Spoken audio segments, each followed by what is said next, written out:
ഇത്ര റീച്ച്. ഇപ്പൊ ഇന്നലെ തന്നെ പറയാനാണെങ്കിൽ നമുക്കറിയാം രേണുവിന്റെ കീമോ ട്രീറ്റ്മെന്റ് കഴിഞ്ഞിട്ടുള്ള ആദ്യത്തെ ഇന്റർവ്യൂ ആണ്. സ്വാഭാവികമായിട്ടും ഇന്റർവ്യൂവിൽ ഏറ്റവും കൂടുതൽ സംസാരിക്കേണ്ടത് കീമോ ട്രീറ്റ്മെന്റിനെ കുറിച്ചാണ്. പക്ഷെ നിങ്ങളോട് പറയാനാണെങ്കിൽ ആകെ 26 മിനിറ്റ് എങ്ങാനും ഉള്ള ഒരു ഇന്റർവ്യൂ ആണ് ഇത്. ഇതിൽ ആകെ ഒരു 5 മിനിറ്റ് എങ്ങാനുമാണ് ഇവർ കീമോ ട്രീറ്റ്മെന്റിനെ കുറിച്ച് സംസാരിക്കുന്നത്. ബാക്കി 21 മിനിറ്റ് സംസാരിക്കണം എന്താണെന്ന് അറിയോ? കിച്ചുവിന്റെ കുറ്റം പറച്ചിലാണ്.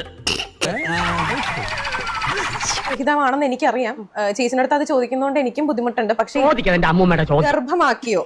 കിച്ചു രേണുവിനെ പീഡിപ്പിക്കാൻ ശ്രമിച്ചോ? സത്യം ഇത് ഒരു മണ്ട ചോദ്യങ്ങൾ ചോദിക്കാതെ അറിയണമെന്ന് എനിക്ക് പേഴ്സണലി ആഗ്രഹമുള്ളത് കൊണ്ട് ഞാൻ ചോദിക്കാണ് പോലും. എന്ത് കിച്ചു രേണുവിനെ പീഡിപ്പിക്കാൻ ശ്രമിച്ചോ? കിച്ചു രേണുവിനെ ഉപദ്രവിച്ചോ? കിച്ചുവിൽ നിന്നും രേണു ഗർഭിണിയായോ എന്നൊക്കെ ഇതൊക്കെയാണ് കാര്യമായിട്ട് ഇന്റർവ്യൂവർക്ക് അറിയാം. ഭയങ്കര കോണാത്തിലെ ചോദ്യങ്ങളാണ്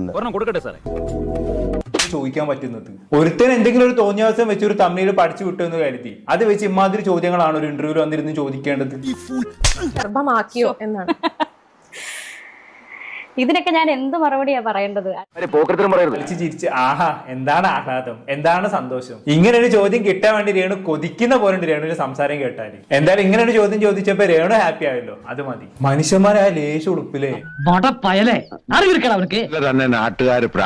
ഈ ഒരു 5 മാസം മുന്നേ വരെ ആ ഒരു ബന്ധം നല്ല ദൃഢമായിട്ട് പോയിക്കൊണ്ടിരുന്ന ബന്ധം തുടങ്ങി കിച്ചുവിന്റെ കുറ്റപുസ്തകം തുറന്നു വെക്കാൻ. ഇനിയിപ്പോ സൗകര്യമായല്ലോ, കുത്തിയിരുന്ന് കിച്ചുവിന്റെ കുറ്റം പറയാലോ. വേദം ഓതിയിട്ട് കാര്യമില്ലെന്ന് പറയുന്നത് ഇപ്പൊ മനസ്സിലായി. ഇന്ന് വരെ ഞാൻ എന്റെ ഭർത്താവിന്റെ വീട്ടുകാരെ ഒരു നെഗറ്റീവ് ഞാൻ പറഞ്ഞിട്ടില്ല. പക്ഷെ എനിക്ക് ഇന്ന് പറയണം. എന്താ എന്റെ ഉദ്ദേശം? കവി തല്ലുവാങ്ങിയിട്ടേ പോകുന്ന ബെസ്റ്റ്. അതിന്റെ ഒരു കുറവും കൂടി ഉണ്ടായിരുന്നുള്ളൂ. അതും കൂടെ ആയപ്പോ പൂർത്തിയായി. ഇത്രയും കാലം കിച്ചുവിനെ മാത്രമാണ് കുറ്റം പറഞ്ഞത്. ഇനി കുറച്ച് കിച്ചുവിന്റെ വീട്ടുകാരെ കൂടി കുറ്റം പറയാം അല്ലേ? ഇങ്ങനെ ഒരു സ്ത്രീ ഒരു രോഗത്തിന് ചികിത്സ കഴിഞ്ഞ് വന്ന ഉടനെ തന്നെ ഇങ്ങനെയൊക്കെ എങ്ങനെയാണ് ഒരു സ്ത്രീക്ക് പറയാൻ പറ്റുന്നത്? എനിക്ക് മനസ്സിലാവുന്നില്ല. സംഭവം ഷെഫീന ബീവി കിച്ചുവിന്റെ വീട്ടിലേക്ക് പോയ സമയത്ത് ഷെഫീന ബീവിനെ കിച്ചുവിന്റെ വീട്ടുകാരെ സൽക്കരിച്ചിരുത്തതിന്റെ ചൊർക്കാണ് ഇപ്പൊ ഇങ്ങനെ കാണിച്ചുകൊണ്ടിരിക്കുന്നത്. ഇതിന്റെ പേരിൽ ഇനി വിവാദം ഉണ്ടായാലും ഇതിന്റെ അടിയിൽ വന്ന് നെഗറ്റീവ് കമന്റ്സ് കൊണ്ട് എന്നെ മൂടിയാലും എന്നെ ശപിച്ചാലും എനിക്ക് വേണ്ടി പ്രാർത്ഥിക്കുന്ന കുറച്ച് നല്ല ആളുകൾ എന്റെ വീട്ടുകാരും എന്റെ കൂടെ ഉള്ളിടത്തോളം കാലം ഞാൻ താഴെ വീഴത്തില്ല. അവരാണ്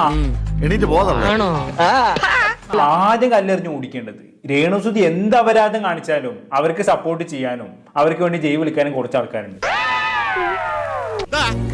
അതുകൊണ്ടാണ് രേണുസുതി ഇപ്പോഴും ഇങ്ങനെ കാട്ടപരാധം കാണിച്ച് നടക്കുന്നത്. കാരണം എന്ത് ചെയ്താലും സപ്പോർട്ട് ചെയ്യാൻ ആൾക്കാരുണ്ടല്ലോ. ഇവരെ വേണം ആദ്യം കല്ലെറിഞ്ഞു. ഈ സ്ത്രീ എന്താ ഇങ്ങനെ? ഇവർക്ക് ഈ നാവൊന്ന് അടുക്കി വെച്ചൂടെ? മരിക്കുന്നത് വരെ വിവാദങ്ങൾ കൊണ്ട് മാത്രം ജീവിക്കാമെന്നാണോ ഈ സ്ത്രീ കരുതി വെച്ചേക്കുന്നത്? അല്ല, എനിക്ക് മനസ്സിലാവുന്നില്ല. അതുകൊണ്ട് ചോദിക്കുകയാണ്. ഈ കാണ്ടാമൃഗത്തെ വേണേ കണ്ടോ, അങ്ങോട്ട് നോക്കിയാ മതി. അവിടെ ഇടയ്ക്ക് വരാറുണ്ട്.